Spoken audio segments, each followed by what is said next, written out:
and Elevation Radio.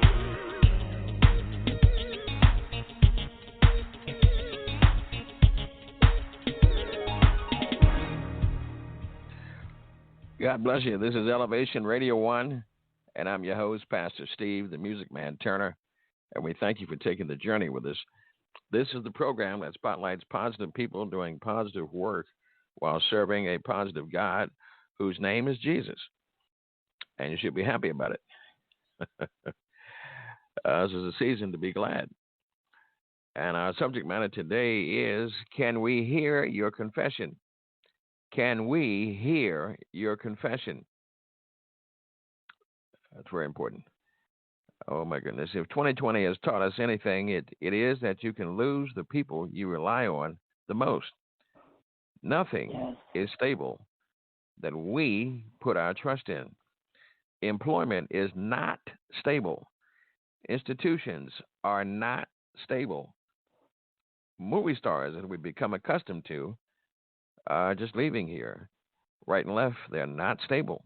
Religion is not stable on Sundays. Most of all, the government and our system of politics is definitely not stable. Is your relationship stable? In all this drama, what about your relationship with God? Through Jesus. Is anything holding you back? Can we talk about it? Do you have a confession to make? Let us open our minds and ears as we dialogue on this topic. If you have a question or opinion, you can call in at 1-914-205-5353, 1-914-205-5353. We were sitting here actually waiting for a call from Carrollton, Alabama, the home of Pastor Reece, who is scheduled to be on this program. And we'll just keep talking until he calls in, debuting his new CD. After all, it's Music Month. It's a fundraiser also. And that if you would like to support us, there's nothing wrong with that. We will be excited and glad about it. And you can go on our Facebook page, Elevation Radio 1, or the group page, Elevation Radio 1. We will give honor to God, who's the head of this program in our lives, and also to our new affiliate, the Donna Walton Gospel Radio, which also covers Roku TV as well. All right. The verse to rehearse is normally done by the most beautiful part of this program, which is my wife, First Lady, the lovely Leora Turner. But today she's here, and I think but I'm going to talk about the verse to rehearse today, and that is in Ezekiel chapter 22, and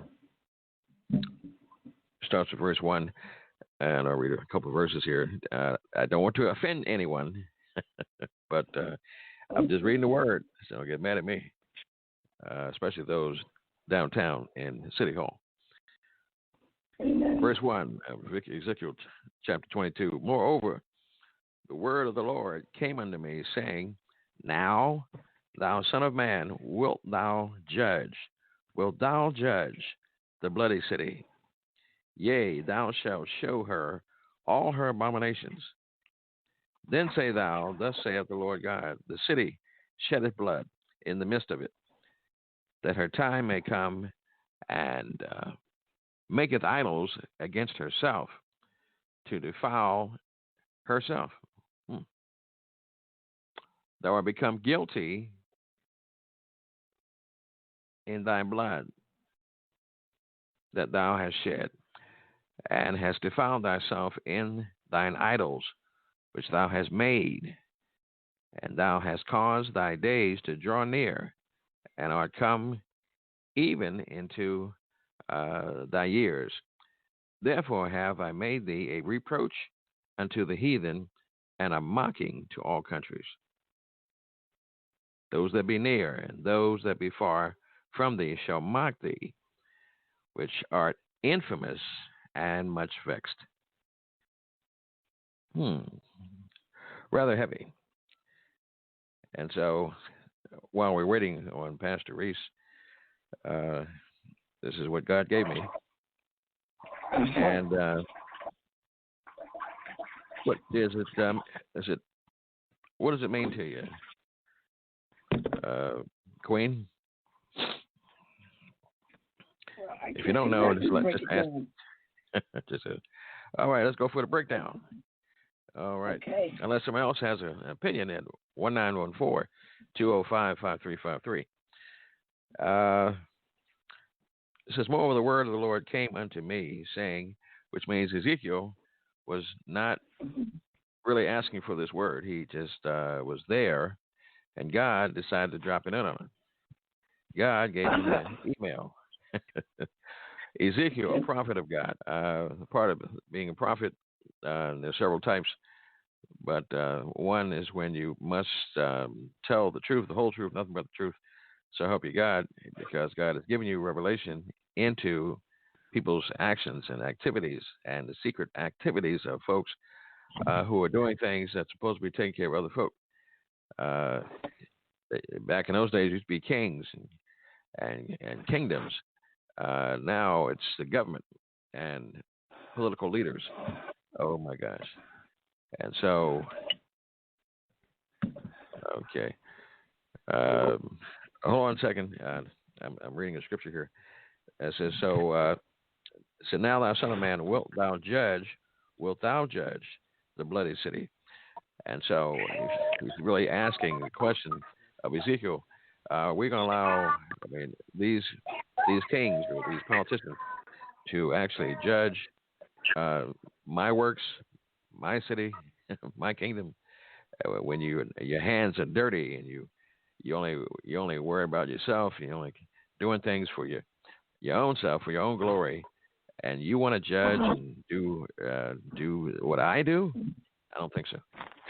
So before we get well, let me just drop this part real fast, and then we get right to our guest. It is that here in this city, and somebody pray for me now, because I'm getting in trouble early. I usually wait till the middle or the last part. But I'm getting in trouble early, Queen, and that is that the baby mayor is what I call him, Brandon Scott, who within his first day of being elected, his first activity was to shut the city down because of some fake numbers on COVID-19 data, okay, which the governor didn't support. And so as he shut the city down, destroying restaurants, destroying businesses, I was told by a reputable source, another pastor, that, did you hear about it? It's on the news, as it was. It said that the mayor was caught out in the counties, out there in his hoodie and mask, but he could still tell it was him by his bush. They was out there caught shopping in the county. And he shut everything down in the city. They caught him out there shopping again. He's been bringing business into the city. Oh, Lord have mercy. We're in for 4 years of difficulty. Let me go for help here because I got myself in trouble. Pastor Reece. I'm here. God bless you, sir. Bless. How you doing? I'm all right, sir. And this is Pastor Reece, courtesy of the great Donna Walton, who is on the line. And so my first question is, who is Pastor Reece? Pastor Reece, a.k.a. Warren Reece Hudgens Jr., little country boy originally from Captain, Alabama. Came living presently in Tuscaloosa, Alabama. Basically, I'm just a young man trying to serve God. Basically, living just to do God's will, and man, just doing the things that God has placed in his heart. That's who I am. Man with a family, and been through some trials and tribulations, and continuing to go on, press on, and do the things that God tells them to do. Just short and simple. Okay. Well, thank you. Now, so you said another name was it AKA. What is that? Basically, but my original name is Warren Reece Hutchins Jr. I go by Pastor Reece. Pastor Reece being my middle name. That's what I go by, Reece. I say Reece because my mother always called me Reece, so that's why I use Reece. Would you call you Reece when you were in trouble? Well, to distinguish me, when I was in trouble, and to distinguish me from my father. So, thank God. So, yeah. Mamas usually had different tones. I had an extra nickname to describe myself when I was in serious trouble. When it was sweet stuff, which wanted me to do something for, it was Stevie. But when it was really got in trouble when she was mad, Steve. So I knew. But I had a life expectancy. It's okay. So tell me about your ministry of music.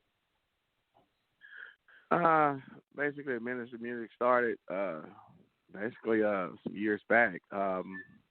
Originally, I started out with my song "I Won't Complain." I started that out. Started that when I left and went to New Orleans. Actually, I recorded that song in New Orleans, Louisiana. Actually, the original version started there. I had left Alabama, went to New Orleans, and I met a young man named Carl. Had his own studio. He heard me singing one day, and he said, "Man, you ought to come record." And I was like, "Man, I don't do any recording." He said, "No, you ought to try it." And I recorded that song there. But I started recording that song because of a lot of things I had been through. Just dealing with a lot of opposition, dealing with a lot of trials and tribulations, a lot of hurt, a lot of pain, a lot of struggles I had just been dealing with. But he took me in a different direction. The way I always was a fan of the song, the song "I've had some good days." I've had some hills to climb. But when he kind of helped me rearrange the song. But when I recorded that song, we went into the studio and we had some guidance on rearranging that song of "I Won't Complain," and it just came out in a whole different way. And God kind of led us in that direction. And so when God led us in that direction, that's the way it came out. And it just was a blessing, that way it went. Can you talk about, for briefly, a few of the hills you've had to climb, so folks can get an idea of what you overcome? Basically, some of the hills I had to climb was one being that I was injured. I served in the military service, and I was injured in the military. Had a missile that fell on me while I was in the service. Doctor said I wouldn't walk again. Thank God that I'm walking now. I went through a lot of struggles with that, a lot of depression, a lot of issues of I didn't want to live. Gotcha. Another issue of I tell people a lot of times just dealing with the struggles of PTSD. I dealt with I've seen a lot of guys that lost their lives just being in the military. My squadron got bombed over in the military, and I dealt with that issue. So it's just some struggles I had to overcome. And so it's some things and some challenges that I didn't want to talk about that I had to face. I got but you. God saw me through it. So I like that. You must be a pastor because you put that conjunction. But God saw me through. We can have issues and problems as long as you can get the conjunction. But God. Before and after. Yeah. That's all right. Yeah. I tell you what branch from service were you in? I was in the Air Force.